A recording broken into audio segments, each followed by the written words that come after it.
While history textbooks do teach history, I find that it is more of a brief overview and outline than an actual teaching. And I do not fault them for this, as there is a lot to cover, and that is just what they do. I do find that myself and many others have struggled to learn and retain information when it is presented in this way. And I would argue that a better way of teaching history, at least for someone like me, would be to cover less topics, but to cover those topics a little more extensively. That way, students can get to understand the people behind the events and the reasons behind them, rather than just knowing when they happened and the dates. And while textbooks make a fine overview, what is said or often not said can really affect a person's understanding of the topic. There are various reasons why many history textbooks do not do a great job going into the nuance of the events of the world, and various reasons it is taught that way. None I plan to get into in this video. I more so bring this up to point out that often students do not understand the scope of what is being taught, myself included. I grew up uninterested in history, bored by the teachings, and came out being not too wise on why many things happened. Why did we have these wars? Why was this a good guy and this a bad guy? I could tell you what I was taught, and my answers would be more simplistic and more black and white than the gray area of the truth. Now, I do not 100% blame teachers. A lot of times they have particular curriculum they must teach, and it can be met with consequences if they are to break that mold. Regardless, I've been trying to unlearn, relearn, and continue to gain knowledge in all sorts of subjects. It is a journey that will never end and one that will never have all the answers, but it is still important to seek them. In particular, one historical figure keeps popping up for me lately, and that is Christopher Columbus. The very small amount I learned about him in school was all presented positively, but now that I know more than my old textbooks presented to me, I honestly kinda hate the guy, and I don't think he deserves a holiday. Not that we really do anything to celebrate it, but still, it used to be that I could say, hey, it's Christopher Columbus Day, and someone else would say, oh, okay, and the conversation would end there. But now when I say, hey, it's Christopher Columbus Day, and they say, oh, okay, I'll say, no, it's not okay. And then I will go into a tirade about his crimes against humanity, to which they will briefly nod along and then visually indicate they have to leave. The main sources I'm using for this video include the book The Log of Christopher Columbus by Robert H. Fuson. This is a translation of the Christopher Columbus's ship log from his first voyage with some background beforehand.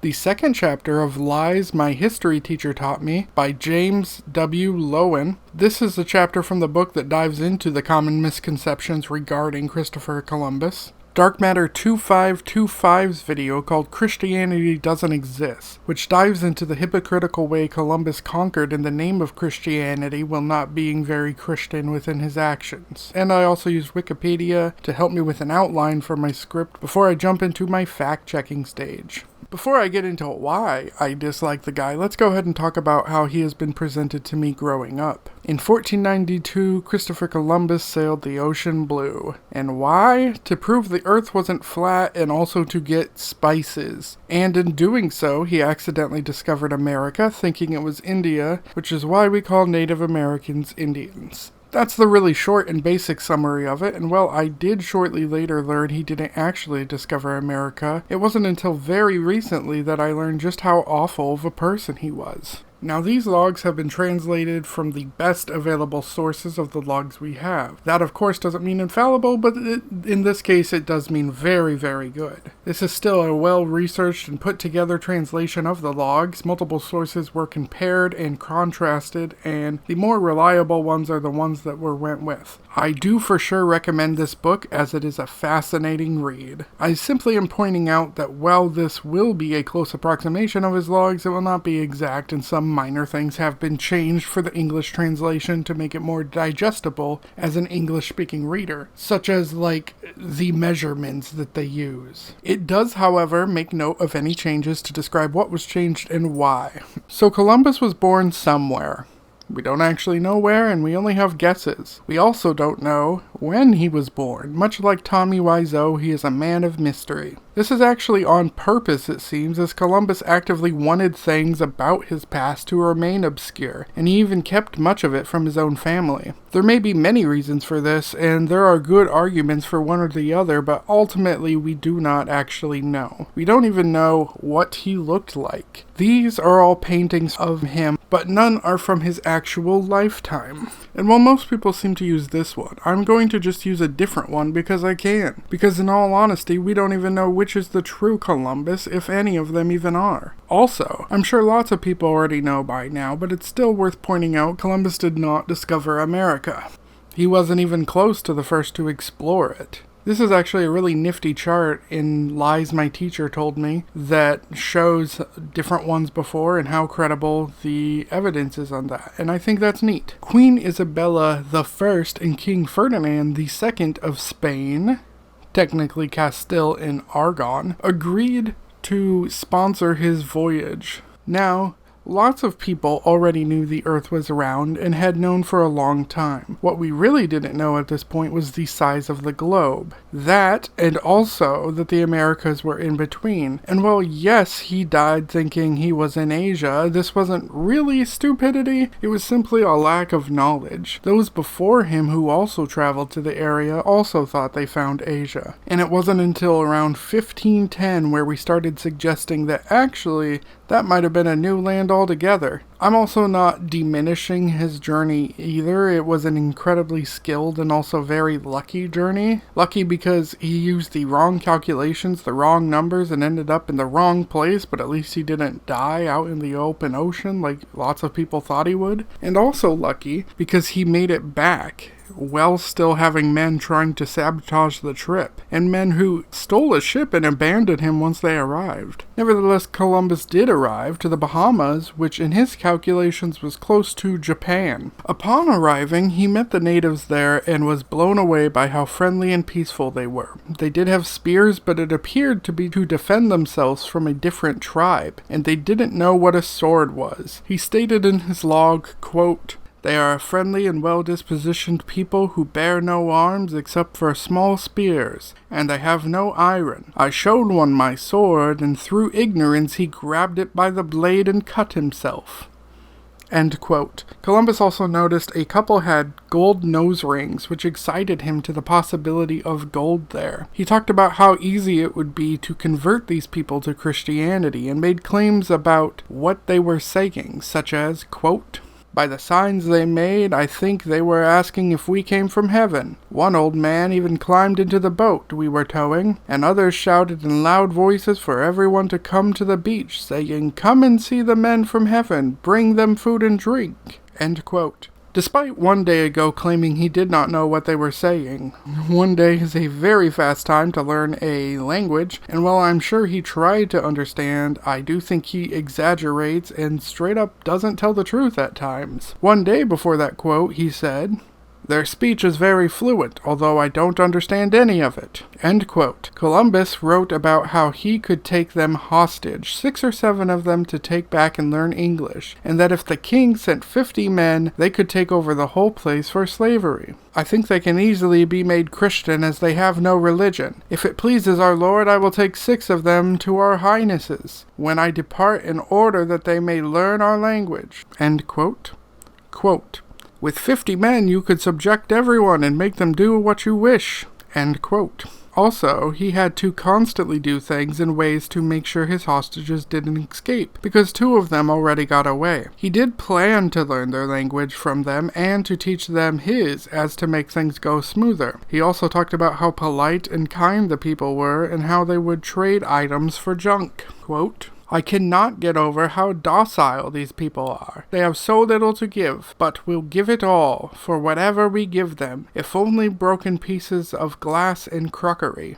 End quote. And he really emphasized turning the people Christian and bringing back worthwhile resources. Well, I can understand the need to bring something back worth something. After all, the queen did want spices. I can't really condone the behavior he had. Not only was he manipulative, but he was also actively kidnapping some of them and often taking advantage of their ignorance to his culture and items' value. But this was not even close to how bad it eventually got. The next place they reached was Cuba, in which they used their captured natives from the Bahamas to talk to the ones from Cuba. And once again, I am questioning how Christopher Columbus, who didn't speak their language, was able to decipher some of the things he claims were being said, such as, quote, "By the signs the Indians indicated that within 3 days merchants would come from the inland to buy things from the Christians, and that they would bring news from the king of the country who, according to what I could understand from the signs they made, was a distant 4 days' journey from there." End quote. Like, pardon my disbelief, but my BS detector is going off. I have a very hard time believing he could suddenly understand language that sophisticated only after a short amount of time. This was November 1st, and he captured them mid-October. They could have been saying many different things. I've never kidnapped men who don't speak my language and lived with them for like 15 days, so I guess I don't know for sure, but I'd be willing to guess you can't really know for sure you translated that they said that.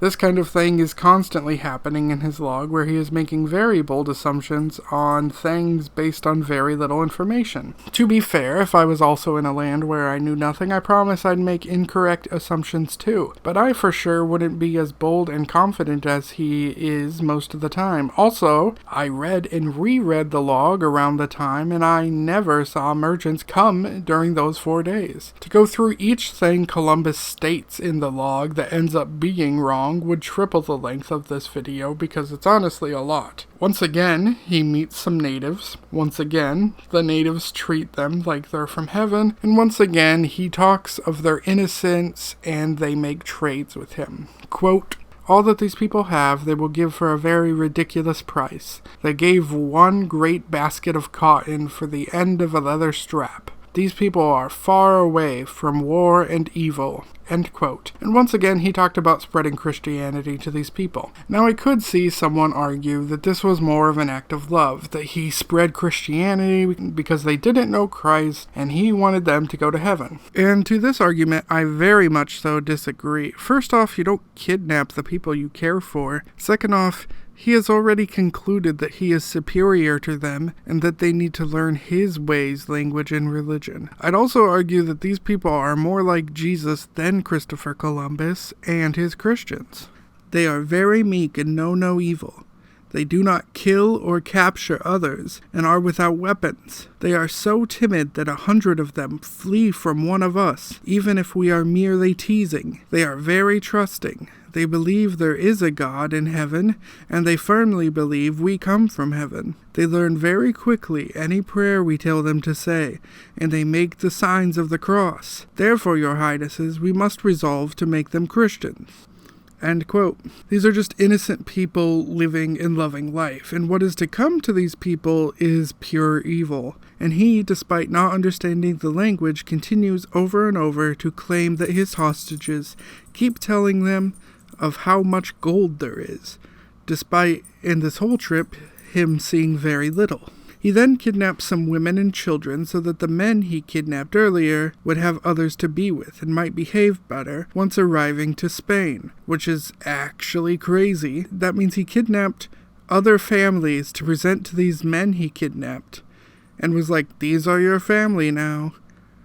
He clearly did not see these people as people. These are pets to him. They are a fun little show and tell thing he can't wait to show the king. These are not people to him. Quote, "If I let them have their wives, they will be willing to undertake what is desired of them, and these women will teach our people their language, which is the same throughout these islands of India." End quote. Also, to once again prove my point that I don't think Columbus knows what they were saying, days go past and he mentions a ton of what they say, but on November 27th of 1942, he says, quote, "Also, I do not know the language, and the people of these lands do not understand me, nor do I or any other person I have with me understand them, and these Indians I am taking with me misunderstand things many times. Besides, I do not trust them very much because they have attempted to escape several times."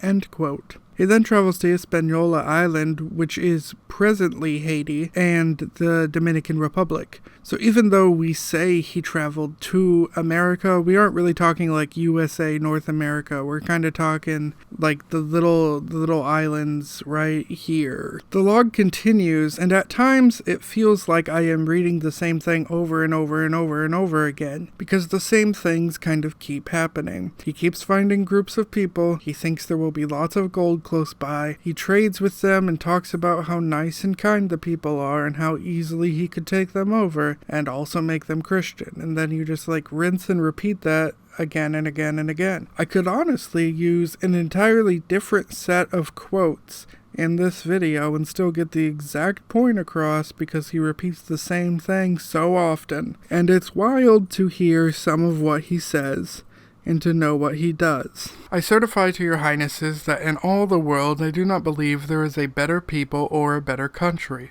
They love their neighbors as themselves. End quote. And this loves your neighbor quote is very interesting because he is ascribing to them Christian qualities. Yet he is going to force them to become Christian. Sure, his belief in God is something they don't have, but the Christian values and actions, they already seem to have that, and portray that far better than the actual Christians here.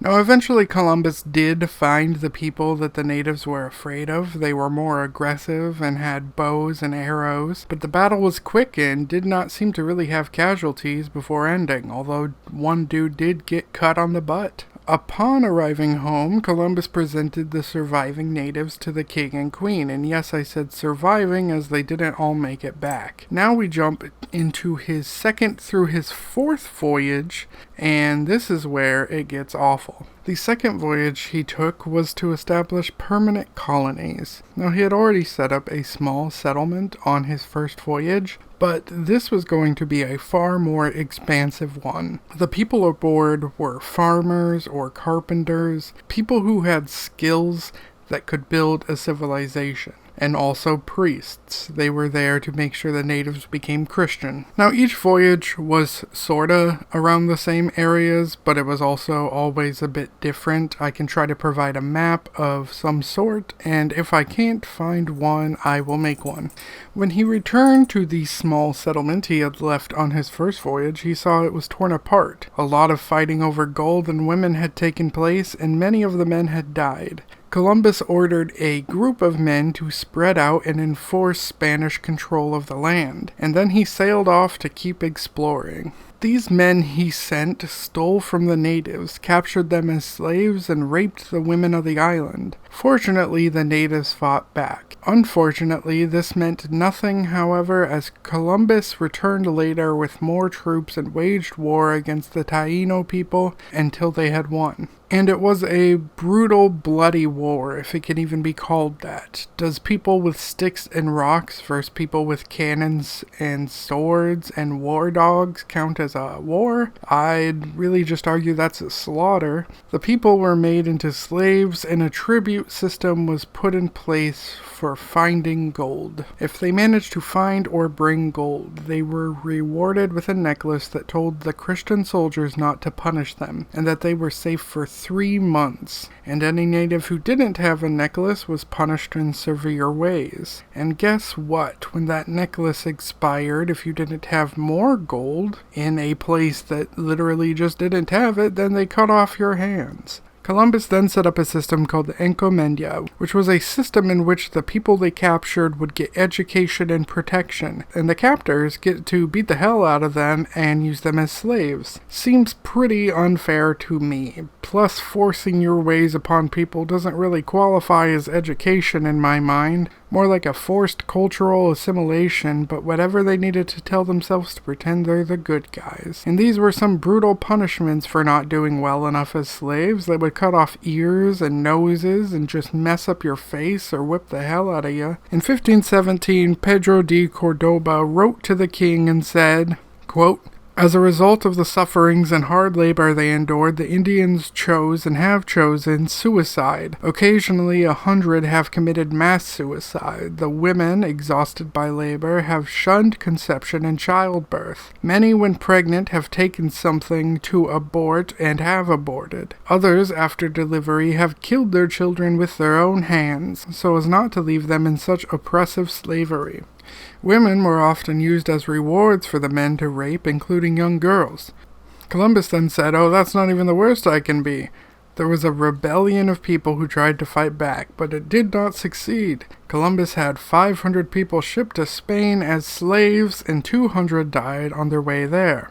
And slaves were transported very poorly, chained to the floor, lying down with only 18 inches of space from floor to ceiling, which meant they were on their backs and could not move enough to roll over. There was no freedom, no time out of that. They were not treated as people, but were treated as cargo. They could not even use the bathroom, so the area was slowly becoming covered in their own feces and blood. On his third voyage, he returned again to Hispaniola. Here his own settlers turned on him due to the lack of wealth on the island, and he fought them and had their leader placed in a noose. Rumors of the monstrous behavior and incompetence of Columbus was reaching the Queen, and she sent Francisco de Bobadilla to investigate. Not only was Francisco coming to investigate, but he also had with him 14 of the men who had been shipped off as slaves, and he was bringing them back to the homeland. He got there, heard all that was happening, and said, "Nope, no sir," and he put himself in charge as the governor. He got right to work judging and hearing complaints about Columbus and his brothers, and they ranged all over the place, from torture to face mutilation and obviously slavery, for crimes as small as stealing corn so they could eat. One lady had her tongue cut off as punishment for talking poorly of Chris and his brothers, and he paraded her through the streets, and this wasn't even a one-off thing, as he often paraded dismembered victims through the street to make a fear of rebellion persistent. Columbus and his brothers were arrested and sent back to Spain for only 6 weeks. And people are like, "Whoa, this is unfair, free my boy. I can't believe you would find this man guilty, shame on you." So the king actually freed Columbus because of the people, and told Francisco, "You also have to pay back everything you took from Columbus," which is this is ridiculous. The king then fired Francisco as governor, and sent Columbus back on a 4th voyage with a new governor. So Columbus and one of his brothers went out on this 4th voyage, and this was his last voyage, and the king ordered Columbus was there to discover only, and not to rule, and he also wanted him to stay away from Hispaniola. This did happen for a while, but after having some ship troubles and being stranded, Columbus once again returned to Hispaniola, where a new governor there was like, "Hey, I thought we told you can't be here." And so he put him back on a ship to Spain, where Columbus remained until he died. He died rich and self-righteous. Estimates of people before Columbus range as high as 8 million natives on Haiti. Columbus's brother came up with the number 1,110,000 in 1496, and this did not count for children or escaped slaves. The actual amount we don't know, but it was likely between that 8 million and 1 million number. Regardless, by 1516 the number of natives was down to 12,000. And in 1542, less than 200. By 1555, they were all extinct, and that is insane. That is genocide if I've ever heard of genocide. I cannot act like Christopher Columbus was some sort of hero. And because of the lack of slaves due to death, they started importing slaves from Africa to Haiti to make up for the ones that died. To wrap this up, I kind of just think it's gross we treat this man as a hero. In fact, Francisco, who came to stop Columbus and return some people to their homes, in my opinion, is far more of a hero than Columbus. He also didn't discover anything. Others had already been there first. Can you really discover a place that already has people? If I kicked in the door to your home, I didn't discover your home. Maybe I am just finding out for the first time your home was there. But does that mean it's okay for me to kick in your door, tell you to follow my religion, and then kill you? It does not. Please tell me you said no, it does not. And Dark Matter brings up a good point in his video. I'm paraphrasing off memory, but he says something to the extent of, what good is it to call yourself Christians if your actions and behaviors are so far removed from what you claim to believe? The natives were kind and sweet people who loved one another as they love himself. Columbus even said so. They are far more Christ-like than the Christians who came to convert them. If you have never flown a plane but call yourself a pilot, and someone who can fly a plane doesn't call themselves a pilot, what good is the term pilot? If you have never acted Christ-like but call yourself Christian, and someone who does act Christ-like doesn't call themselves a Christian, then what good is the term Christian? In conclusion, I don't like Christopher Columbus.